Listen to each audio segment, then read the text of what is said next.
Order! Order! You are an incorrigible delinquent at times. Behave yourself, man! Now, if you're a business wanting to ship your goods to Japan before the Brexit deadline, you've missed the boat, quite literally. According to the Business Secretary, today was the last day on which container ships could leave the UK with enough time to guarantee reaching some East Asian ports before the 29th of March. Journeys can take up to 48 days, and there is concern that if Britain leaves the EU without a deal, a lot of cargo will end up in a customs limbo. Paul McNamara reports. A new dawn full of opportunity. That's what many say Brexit is really about. No longer bound by EU rules, free to trade with the world as we wish. Of course, being untethered also means not being part of existing EU trade deals, like the deal signed 2 weeks ago with Japan. The deal scrapping duties on 99% of exports. This ship and the millions upon millions of pounds worth of British goods on it are due to arrive in Japan on March 29th, Brexit Day, at which point all of these goods will be subject to that brand spanking new EU-Japanese trade deal. But for goods on ships that set sail later than today, or indeed these if the ship gets delayed by a day, which isn't that uncommon, well, for those goods, I was actually quite sure what happens. This is one of 40 trade deals the EU has, 40 deals the International Trade Secretary Liam Fox said he would try and replicate by Brexit Day. So far, he's signed 4. And where are these selling? Are they selling just in the UK or whatever? No, this sort of thing, to be honest, mainly sells abroad. Luxury shoemaker Marcus D say they should have had products on that boat from Felixstowe this morning. We've been having these conversations with several people in Japan for almost 3 years now. And there's one in particular that we're on the edge of doing quite a large deal with. They're a very, very large retailer. And now they are saying, yes, okay, but we need to wait and understand exactly what's going to happen when you leave. So they won't take any orders until there's a trade deal in place? So that's exactly right. So is it just Japan and Japanese deals that have been impacted, or is that being replicated across the world for you? It's being pretty much replicated across the world for us. This afternoon, EU ambassadors met with the Brexit Secretary, all keeping stum about the agenda, but it's likely the implications of Theresa May's defeat in the Commons last night were discussed. Well, it was interesting. We got some explanations. In uncertain times, though, the odd special relationship comes in handy. Last night, the UK and US struck a deal to preserve £12.8 billion worth of trade after Brexit, agreeing to replicate current export standards.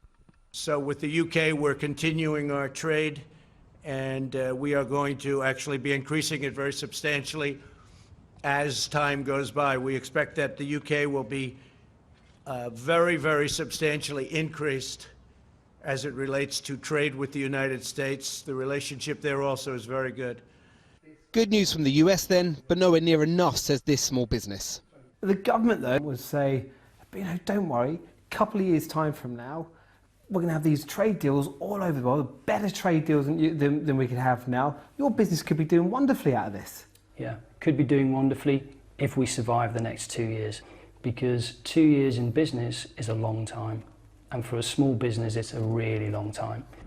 Next week, the Prime Minister is expected to head to Brussels trying to renegotiate the Irish backstop. Fresh from another parliamentary defeat, though, she could be on a direct course for stormy waters. Well, so much of the Brexit debate has been dominated by unicorns. Policies put forward by one side, dismissed as fantastical by the other. But it is not all about mythical creatures. Unicorn is, after all, a term used to describe tech startups that have grown into billion-dollar companies. And one of the sector's leading investors has told this programme that Britain's success in creating unicorn companies could be ruined by tough post-Brexit immigration rules. Our economics correspondent, Helia Abrahimi, reports. 1, 2, 3, 4, get my shoes and out the door. 5, I'm alive, 6, 7, 8. These are Britain's unicorns. Tech firms that have surpassed $1 billion in value. Hello. Outside Silicon Valley, we are the global capital of the world. So what exactly is Revolut? But today, one of the industry's biggest investors warns Brexit could derail the UK's fastest growing industry and warns the Prime Minister not to blow it. The images that get the media headlines are sort of logjam of lorries on the M20 or fields of unpicked strawberries rotting in the field. But if we see 500 tech entrepreneurs and tech founders not coming to the UK to build a business, that's an invisible loss. You can't capture that in a headline. But those businesses will go on in years to come to be employing thousands of people and creating really, really highly skilled jobs. Index Ventures is the biggest venture capital fund in Europe. It's backed some of the most famous startups in history, from Facebook to Skype and Dropbox and Deliveroo. TransferWise is another example. The company has radically cut the cost of moving money around the world, claiming it saves its customers £3 million a day in bank charges. It was set up by Europeans here in the UK, and 40% of its London staff come from the EU. Our current workforce have had quite a rum ride over the last few months, trying to understand, work their way through, the vagaries of settled status and the paperwork they need to fill in order to do that. Have you been courted by Paris, by Berlin? There's definitely been a flirting of other European cities. Nilan says that for now, company headquarters will remain in the UK, but the company has been forced to create new offices and licenses in Europe to meet post-Brexit regulations. On the other side of London is Brent Hoberman. I worry a lot about the rhetoric. A sort of grand vizier of British tech, an advisor to 3 successive governments. He founded lastminute.com 20 years ago, as well as a string of other well-known brands. Yeah, the biggest worry is that the tech sector represents the future in this country, and that a hard Brexit or a no-deal Brexit could really threaten the success that we've had, the inward investment, the huge amounts of investment that's come into this country, the job creation, the tax payments from technology, and actually partly, just to be honest, the image of this country as being one that is forward-looking and is going to seize the future. So all of that will be under threat. It's not just people who decide they don't want to come into the UK, but it's the great talent here who says, actually, thank you very much, we've had enough. And there is an arms race among European capitals to capture what London has done over the last 20 years for the technology industry. They see what this tech nation has done for this country, and they see an opportunity to steal that European mantle from the UK.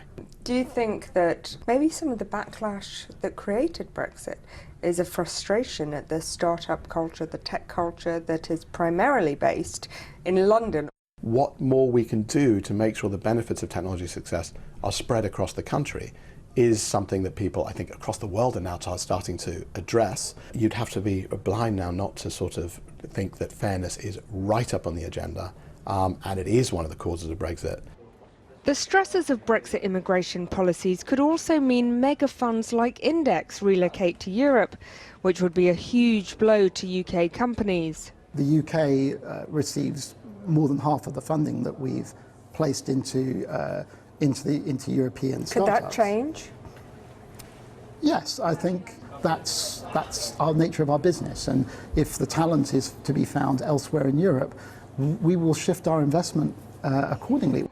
The government still has a chance to prevent the worst effects of Brexit on the tech startup ecosystem. What would your message be to the Prime Minister? And skilled immigration has been critical to our success in the startup world and technology world, and that's been absolutely critical to our economic growth, and it will be even more critical in future, so don't blow it. Delivering unicorns will be harder to manufacture if Britain closes its doors to European migrants. They've been quietly building up billion-pound British businesses, creating tens of thousands of high-tech jobs and helping push UK companies closer to the economy of the future. Well, earlier I spoke to the Digital Minister, Margot James, and I began by asking her how much a no-deal Brexit would affect the UK's tech sector. I think it is a serious threat to the sector, and of course through technology to the rest of the economy, really. 75% of all the data that gets transferred from the UK to another country and back is with European Union. So it's a huge amount of data that goes back and forth all the time. And if we don't get a deal, then we will suddenly leave with no approval for further transfers. Whatever happens with Brexit, any EU citizens wanting to work in the tech sector will have to get a visa. Do you agree that that is a disincentive to them?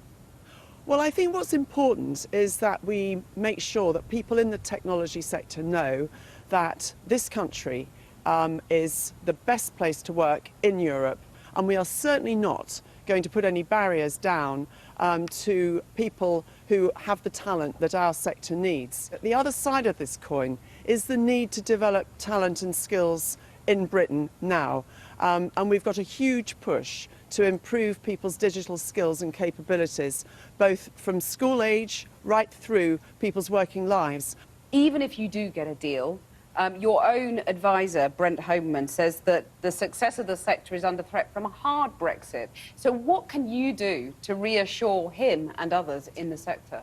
The only hard Brexit, really, is no deal, and that's to be avoided at all costs. Parliament has been willing to give the Prime Minister until the 27th of February, when she's said she will come back to the Commons with a proposition to make. And I think that really is the last time that people who are very concerned about business, employment, jobs and the economy will want to see any kind of reliance on this fact that we will leave. So on the 27th of February, would you be one of those ministers saying, at that point, enough's enough, we need to take no deal off the table? Would you personally advocate that?